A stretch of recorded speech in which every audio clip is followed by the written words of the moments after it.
Hi friends, welcome to தாவணி culture. இன்றைக்கி special பார்த்தீங்கன்னா ஃப்ரைட் ரைஸ் தாங்க. பீன்ஸ், கேரட், முட்டைக்கோஸ் அந்த மாதிரிலாம் போட்டு ஒரு சூப்பரான வீட்டிலையே செஞ்ச ஒரு ஃப்ரைட் ரைஸ் தாங்க இது. ஹோட்டலில் வாங்குறத விட வீட்டில் செஞ்சால் ஹெல்த்தியாகவும் இருக்கும், நல்லாவும் இருக்கும். பாஸ்மதி ரைஸ் இப்படி உதிரி உதிரியாக இருக்குது பாருங்கள். பாஸ்மதி ரைஸ் வந்து ஒரு ½ முன்னாடி ஊற வச்சிடணும். ஒரு வழக்குக்கு 1.5 வழக்கு பாஸ்மதி ரைஸ்க்கு தண்ணி ஊற்றினா கரெக்டாக இருக்குங்க. உதிரி உதிரியாக ஒரு சூப்பரான பாஸ்மதி ரைஸில் புலாவுன்னு சொல்லலாம், ஃப்ரைட் ரைஸ்னு வச்சுக்கலாம். அப்புறம் வந்து இதுக்கு சைட் டிஷ் வந்து ஒரு சூப்பரான ஒரு எக்கு கிரேவி தாங்க.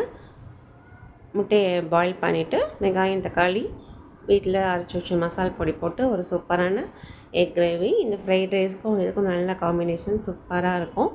நீங்களும் அந்த மாதிரி செஞ்சு பாருங்கள்.